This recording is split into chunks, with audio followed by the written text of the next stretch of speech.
Jeng jeng jeng jeng jeng. Now, sekarang tuan-tuan faham tak kenapa ramai sangat yang meroyan di dalam Perikatan Nasional dan kenapa Perikatan Nasional tak nak buat kerajaan perpaduan dengan Pakatan Harapan. Sekarang dah faham kan? Kenapa kerajaan ataupun Perikatan Nasional ni tak nak bentuk kerajaan perpaduan ataupun tak nak bersama dalam kerajaan perpaduan yang ada. Kenapa itu berlaku? Sebab kenapa kerajaan perpaduan ini PN tak nak siap tulis sign kat situ, kami tidak terima. Asal dia sebenarnya tuan-tuan, kalau kita tengok PN ni sendiri, dia dah yakin bahawa dia ada 115 dan saya yakin memang dia ada 115 pada waktu itu. Tetapi macam saya kata hari itu, Agong, Yang di-Pertuan Agong tak pernah kata, okey, dia berbeza zaman masa jatuh 2020. Masa tu kerajaan ada jatuh sebab dia bagi SD bahawa dia ada majoriti. Itu kerajaan dah ada. Kali kedua ni dia berbeza sebab kerajaan tak ada. So masa tu tiba-tiba Muhyiddin Yassin datang bawa SD. Dia tak bagi pada Agong. Dia biasanya kita tak boleh bagi direct pada Agong. Kita akan bagi pada pegawai dia. Agong kata apa? Yang di-Pertuan Agong kata apa? Bukanlah kata, dia tak katalah. Tapi Yang di-Pertuan Agong pada masa itu tak decide lagi mekanisme macam mana baginda nak lantik kerajaan sekarang ini disebabkan tidak ada majoriti. Sebab baginda nak jumpa dulu peguam negara, dia nak jumpa dengan penasihat-penasihat undang-undang dulu. Bagaimana nak laksana, termasuklah Tommy Thomas. Bagaimana nak cara langkah terbaik. Tiba-tiba datang satu grup ni nak hantar SD. Dia tak pernah kata kena cara hantar SD. Dan tidak ada dalam undang-undang kata hantar SD itulah kaedah nak membentuk kerajaan. Tidak ada. Sebab kerajaan tak wujud lagi. Ini kita kena faham ni. So pada masa itu Yang di-Pertuan Agong kata tak ada kaedah. So bila dah bincang, dah tengok-tengok, okey, dan di-Pertuan Agong pun buatlah satu ruling. Rulingnya adalah dia akan panggil semua ketua-ketua setiap parti dan arahan Yang di-Pertuan Agong membentuk kerajaan perpaduan. Kerajaan perpaduan maksudnya semua parti ni bergabung bentuk kerajaan. Jadi tak ada gaduh. Tak ada kata Yang di-Pertuan Agong ni memihak kepada orang ni, Yang di-Pertuan Agong ni memayung orang ni. Tak ada istilah tu. Semua jadi satu kerajaan, tak ada pembangkang. Okay, cuma yang lead kerajaan itu adalah Anwar Ibrahim, Pakatan Harapan, sebab dia paling banyak. Logik lah, kan? Tapi pada masa itu yang menolak siapa tuan-tuan? Perikatan Nasional. Yang menolak, Perikatan Nasional yang menolak. Sign, tolak. Siap buat press conference, kami menolak. Sebab dia masih confident dengan SD tadi. Yang di-Pertuan Agong kata apa? Dia tak ada pernah kata pun nak bentuk kerajaan dengan SD. Itu terpulang kepada Yang di-Pertuan Agong lah sekarang sebab kerajaan tergantung. So Yang di-Pertuan Agong tak pernah kata dengan ini beta nak ambil SD, tengok siapa paling banyak. Tak ada. Sebab kerajaan tak ada. Nak SD apa? Nak SD apa? Kerajaan tak ada. Nak SD ni maksudnya apa? SD ni maksudnya tak percaya pada kerajaan. Dengan membentuk kerajaan baru. Masalahnya nak percaya pada kerajaan apa? Kerajaan tak ada. Nak SD apa?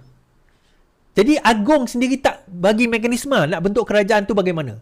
So akhirnya Yang di-Pertuan Agong decide nak bentuk kerajaan perpaduan. Poinnya adalah kenapa dan jatuh tu pun sebab 115 tu 10 orang UMNO yang kononnya menyokong Perikatan Nasional yang sign SD awal tu pada keesokan harinya tulis email kepada Yang di-Pertuan Agong kata tarik balik. Itu yang Hadi Awang kata sudah cukup, jomlah. Jomlah itu dah cukup, dia kata. 10 orang tu dah tarik balik. 115 tolak 10 tinggal 105. Tak cukup. So UMNO tu 10 orang tu dah tarik balik. Siapa 10 orang tu? Biarlah rahsia, tuan-tuan pun tahu siapa. So akhirnya apa yang berlaku? Kerajaan tak dibentuk dengan cara itu. Yang di-Pertuan Agong pun tak risau. Aku dah bagi kau offer, engkau yang tak nak, yang kau pergi sekarang ni mengacau tu kenapa? Kenapa mengacau tuan-tuan? Ini tadi kita sebut 92.5 bilion itu rupanya majoriti projek itu diberikan secara rundingan terus. Dan ada di antara kontraktor tu, termasuk yang berjumpa yang saya dengar sebagainya, mengatakan mereka dah bagi duit untuk pilihan raya. Sebab pilihan raya dekat. Mereka dah bagi duit untuk pilihan raya. Ini bukan saya sebut. Dalam SPM sebut juga. Saya pun sebut juga. Ada orang cerita. Dia dah bagi duit. Kontraktor ni dah bagi duit. Tapi dia bagi dana, kononnya dana pilihan raya. Dengan jaminan untuk mereka menang. Dan kalau mereka menang, maka projek-projek tu mereka akan dapat lah. Yang meroyannya tuan-tuan, sebab projek-projek tu tak dapat. Itu yang meroyan tu. Kenapa dia meroyan? Projek tu tak dapat sebab Orang yang mereka, the horse that they bet on, sekarang ini sudah kalah. Parti mana tu tak penting. Tuan-tuan boleh tengok sendiri mana agensi yang dapat dana paling banyak. Tuan-tuan carilah. The horse that they bet on is now dah lost, dah kalah. Kalau mereka bersama dengan Pakatan Harapan membentuk kerajaan perpaduan, bayangkan tuan-tuan, Anwar Ibrahim jadi Perdana Menteri. Of course, menteri-menteri itu di kalangan Pakatan Harapan. Kalau Perikatan Nasional masuk dalam tu, kena makilah dia dengan kontraktor-kontraktor tu. Kena makilah dia dengan kontraktor-kontraktor tu. Bukan ke kami ni sebelum ni yang bagi duit pada engkau, kau jadi kerajaan, sekarang jadi kerajaan kami tak dapat apa pun, duit dah keluar ni. Tuan-tuan, suci ke parti macam tu? Saya nak tanya tuan-tuan dan puan-puan yang dalam TikTok, yang dalam Facebook, YouTube, yang dalam Twitter saya ni. Tuan-tuan pasti ke parti yang tuan-tuan sokong suci? Sebab itu bila Datuk Seri Anwar kata ada di kalangan mereka mengambil dana daripada judi, berhati-hati. Sebab sekarang ini, bab kata Datuk Seri Anwar Ibrahim, data itu ada pada saya. Saya Perdana Menteri. Data itu ada pada saya. Saya boleh tengok dan cari sendiri data itu sekarang. Dulu dia pembangkang. Dia tak boleh tengok data di dalam kerajaan. Sekarang ini dia dah duduk dekat kerajaan. Dokumen-dokumen itu semua dah ada. Sebab itu orang pastrol kan. Meja Anwar bersepah dengan dokumen-dokumen. Meja dia orang bersih je.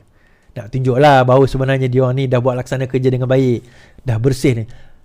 Anwar nak tunjukkan the amount of work yang dia nak buat. Bukan nak cari kesalahan sahaja tuan-tuan. Kena cari kesalahan tu. Sebab dia nak kena tampal, tampung dan tompang balik. Lompong-lompong, orang kata lobang-lobang yang telah digali oleh kerajaan sebelum ini. Dia nak kena bersihkan balik tu. Dan tuan-tuan, salah satu kenaikan harga inflasi ini berlaku disebabkan oleh korupsi, disebabkan oleh salah guna kuasa. Cost ni macam ni lah. Cost of doing business naik, harga barang akan naik lah.